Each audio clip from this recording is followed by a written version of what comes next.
కేరళలోని ఓ చిన్నారి తన చేతికున్న 6వ వేలు తీయించుకునేందుకు ఆసుపత్రికి వెళ్తే వైద్యులు చిన్నారి నాలుకకు శస్త్రచికిత్స చేశారు.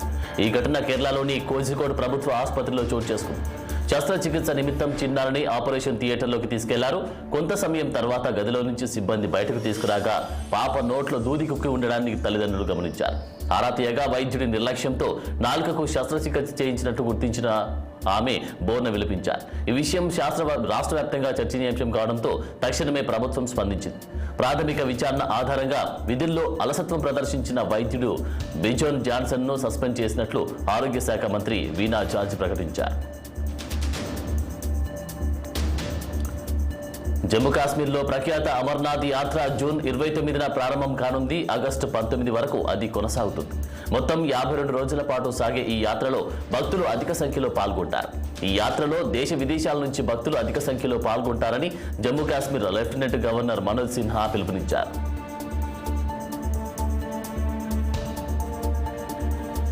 అమెరికాలో అత్యంత ప్రతిష్టాత్మక విశ్వవిద్యాలయంలో చదువుకున్న ఇద్దరు అన్నతమ్ముళ్లు పక్కదారి పట్టారు. తమ చదువు నైపుణ్యాలను దుర్వినియోగం చేసి హైటెక్ మోసానికి పాల్పడ్డారు.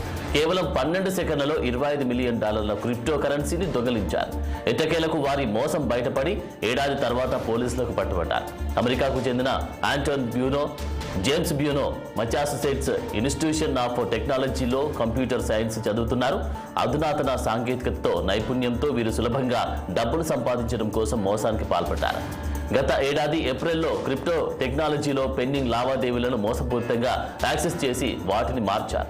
కేవలం 12 సెకండ్లలో $25 మిలియన్ విలువైన ఇథేరియం క్రిప్టోలను వారు తమ ఖాతాలోకి బదిలీ చేసుకున్నారు.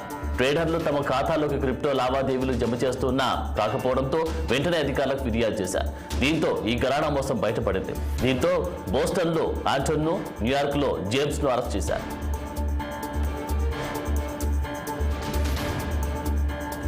మహీంద్రా గ్రూప్ తన వాహన విభాగంలో వచ్చే 3 ఏళ్లలో 37,000 కోట్ల పెట్టుబడులు పెట్టబోతున్నట్టు ప్రకటించింది. 2030 కల్లా మరో 23 కొత్త వాహనాలను విపణిలోకి తీసుకురావాలని ప్రణాళిక సిద్ధం చేసుకుంటుంది. కొత్త ఐసీఈ ఎస్యూవీలను, బీఈవీలను, తేలికపాటి వాణిజ్య వాహనాల ఆవిష్కరణకు పెట్టుబడులు పెట్టబోతుంది. 23 కొత్త వాహనాల్లో 9 ఐసీఈ ఎస్యూవీలు, 7 బీఈవీలు, 7 తేలికపాటి వాణిజ్య వాహనాలు ఉంటాయని సమాచారం. విస్తరణ ప్రణాళికలో భాగంగా తయారీ సామర్థ్యాన్ని మెరుగుపరచనుంది.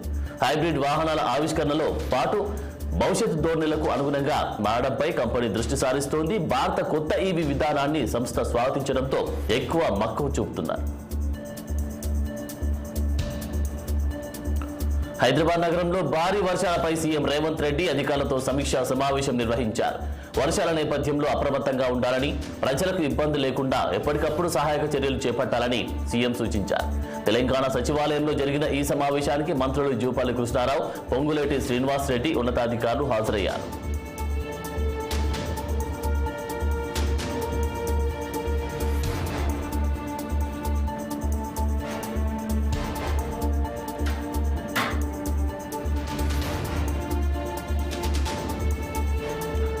సినిమా ప్రదర్శనల నిలిపివేతపై టీఎఫ్పీసీ క్లారిటీ ఇచ్చింది. ఓ అసోసియేషన్ తీసుకున్న నిర్ణయం వల్లే థియేటర్లో ప్రస్తుతం సినిమాలు ప్రదర్శించడం లేదన్న వార్తలను టీఎఫ్పీసీ ఖండించింది. అది థియేటర్ల యాజమాన్యాల వ్యక్తిగత పేర్కొంది. గుంటూరు సహా ఆంధ్రాలో పలువురు సినిమా థియేటర్ల యజమానులు కొన్ని నెలలుగా తగిన ఆదాయం పొందలేకపోతున్నారని సెక్రటరీ ప్రసన్న కుమార్ తెలిపారు. దీంతో డిజిటల్ ప్రొవైడర్లకు ఛార్జీలు చెల్లించలేకపోతున్నారన్న కారణాన్ని చూపుతూ సినిమా ప్రదర్శనలు నిలిపివేసినట్టు తమ దృష్టికి వచ్చిందన్నారు. తెలంగాణలోనూ కొందరు థియేటర్ల యజమానులు ఆశించిన స్థాయిలో ప్రేక్షకులు రావడం లేదని ఈ నిర్ణయం తీసుకున్నామని తెలిపారు.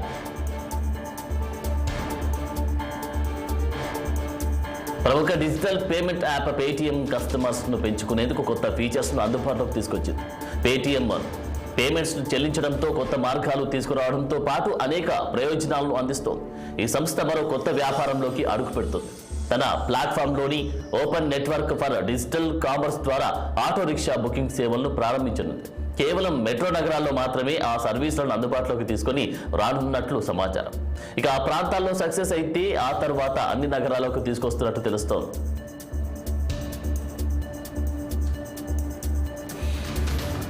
దేశవ్యాప్తంగా లోక్సభ ఎన్నికల జోరు కొనసాగుతూ ఉండగా బీహార్లో ఆసక్తికర పరిణామం చోటు చేసుకుంది. పార్లమెంటు ఎన్నికల్లో పోటీ చేస్తున్న Bhojpuri super star power Singh కు పోటీగా ఆయన తల్లి నామినేషన్ వేసింది. బీహార్ లోక్సభ ఎన్నికల్లో పవర్ సింగ్ కరాకట్ నియోజకవర్గం నుంచి స్వతంత్ర అభ్యర్థిగా పోటీ చేస్తున్నారు. ఇదిలా ఉండగా ఆయన నామినేషన్ వేసిన కరాకట్ పార్లమెంటు నియోజకవర్గం నుంచి ఆయన తల్లి ప్రతిమాదేవి కూడా నామినేషన్ వేశారు. కొడుకుకు పోటీ చేస్తున్న అదే స్థానం నుంచి తల్లి కూడా నామినేషన్ వేయడంతో బీహార్ రాష్ట్ర రాజకీయాల్లో హాట్ టాపిక్ గా మారింది.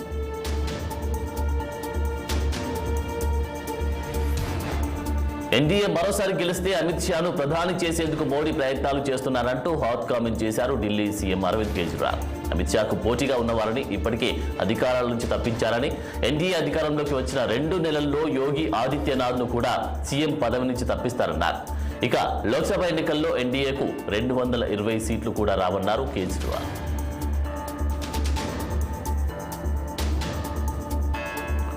ఎన్ఫోర్స్మెంట్ డైరెక్టరేట్ కి సుప్రీంకోర్టు షాక్ ఇచ్చింది. మనీ లాండరింగ్ నిరోధక చట్టం కింద ప్రత్యేక కోర్టు ఫిర్యాదును విచారణకు స్వీకరించిన తర్వాత ఈడీ సెక్షన్ 19 కింద అధికారాలను ఉపయోగించి నిందితులను అరెస్టు చేయలేదని వెల్లడించింది.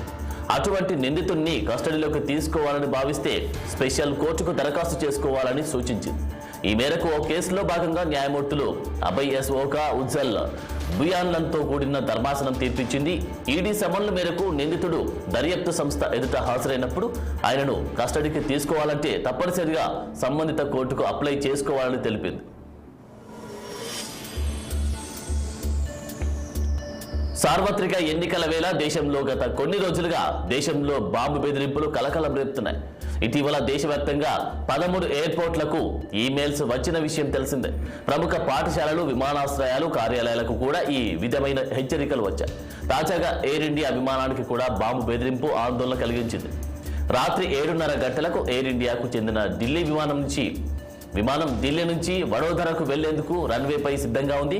కాసేపట్లో టేకాఫ్ అవుతుండగా ఓ టిష్యూ పేపర్ పై బాంబు అని రాసి ఉన్న నోట్ను విమానంలోని లాబొరేటరీలో సిబ్బంది గుర్తించారు. ఘటన నేపథ్యంలో ముందు జాగ్రత్త చర్యలుగా ప్రయాణికుల్ని విమానం నుంచి కిందికి దింపారు. ఎందుకైనా మంచిదని భావించిన అధికారులు ప్రయాణికులను మరో విమానంలో గమ్యస్థానాలకు తీసుకెళ్లారు.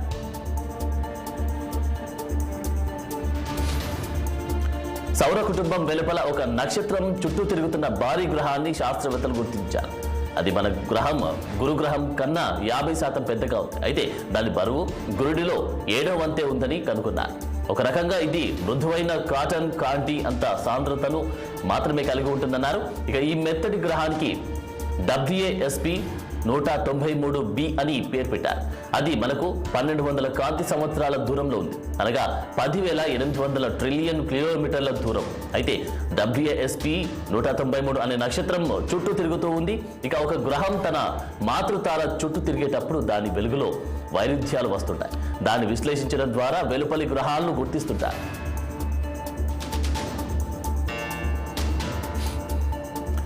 స్లోవేకియా ప్రధానమంత్రి రాబర్ట్ ఫికోపై కాల్పులు చోటు చేసుకోవడం తాజాగా కలకలం సృష్టించింది. ప్రస్తుతం ఆయన ప్రాణాపాయ స్థితిలో ఉన్నారు. దేశ రాజధాని బ్రాటిస్లావాకు దాదాపు 140 కిలోమీటర్ల దూరంలోని హాండ్లోవా పట్టణంలో ఫికో మధ్యాహ్నం తన మద్దతుదారులతో సమావేశమయ్యారు. వారిని ఉద్దేశించి ఉత్సాహంగా ప్రసంగించారు. అనంతరం సమావేశ భవనం నుంచి వెలుపలికి రాగానే ఆయనపై కాల్పులు చోటు చేసుకున్నాయి. మొత్తం 4 రౌండ్ల కాల్పులు జరిగాయి. ఫలితంగా ప్రధాని కడుపులో తీవ్ర గాయాలయ్యాయి. వెంటనే ఆయన్ను బన్స్కా బ్రైస్టికాలోని ఓ ఆసుపత్రికి తరలించారు. కాల్పులకు సంబంధించిన ఓ అనుమానితుడిని పోలీసులు అదుపులోకి తీసుకున్నారు. ఇక ప్రధాని ప్రాణాపాయ స్థితిలో ఉన్నారని, కొన్ని గంటలు గడిస్తే గానీ ఏమి చెప్పలేమని అధికారులు తెలిపారు.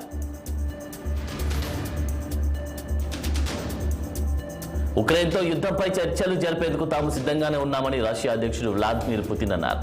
ఆ సంప్రదింపుల్లో తమ దేశ ప్రయోజనాలను తప్పనిసరిగా పరిగణలోకి తీసుకోవాలని పేర్కొన్నారు. పుతిన్ 2 రోజుల పాటు చైనాలో పర్యటించనున్నారు. ఈ నేపథ్యంలో చైనాకు చెందిన ఓ వార్తా సంస్థతో ఆయన ముఖాముఖి మాట్లాడారు. యుద్ధం గురించి చర్చలు జరిపేందుకు తామెప్పుడు నిరాకరించలేదు. ప్రస్తుత ఘర్షణకు శాంతియుత మార్గాల్లో సమగ్ర సుస్థిర పరిష్కారాన్ని మేము కనుగొంటున్నాం. ఉక్రెయిన్ విషయంపై సంప్రదింపులకు మేము సిద్ధం, కానీ ఆ చర్చల్లో మాతో సహా అన్ని భాగస్వామ్య దేశాల ప్రయోజనాలు తప్పనిసరిగా పరిగణలోకి తీసుకోవాలి అని పుతిన్ పేర్కొన్నారు.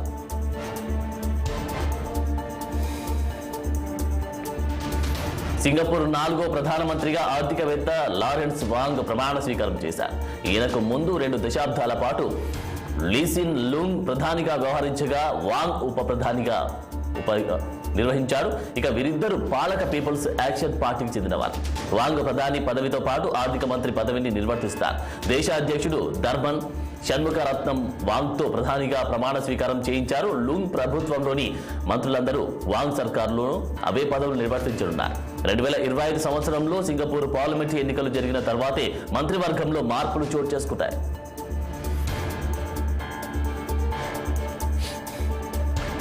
సలార్ 2 సౌరహింగ పర్వంలో ప్రతినాయకుడిగా మలయాళ నటుడు షైన్ చాకో తనదైన నటనతో అలరిస్తున్నారు. నాని దసరాతో తెలుగు ప్రేక్షకులకు సుపరిచితులైన ఈ నటుడు ఇప్పుడు సలార్ 2లో భాగస్వామ్యం కాబోతున్నారు. చాకోకు ఇప్పటికే ప్రశాంత్ నీల్ కథ వినిపించగా ఆయన వెంటనే ఓకే చెప్పారట. ఇక అధికారికంగా ప్రకటించడం ఒక్కటే తర్వాయి. చాకో పాత్ర ప్రభాస్ను ఢీకొనేలా ఉంటుందని టాక్ వినిపిస్తోంది. శౌర్యంగ పర్వతాన్ని మరింత థ్రిల్ పరిచే విధంగా తీర్చిదిద్దేందుకు ప్రశాంత్ నీల్ ప్రయత్నిస్తున్నారు. ఇందులో భాగంగానే చాకోను ఎంపిక చేసినట్టు తెలుస్తోంది. క్రూరత్వం నిండిన ఆ పాత్ర థ్రిల్ను పంచుకుంటుందని అంటున్నారు.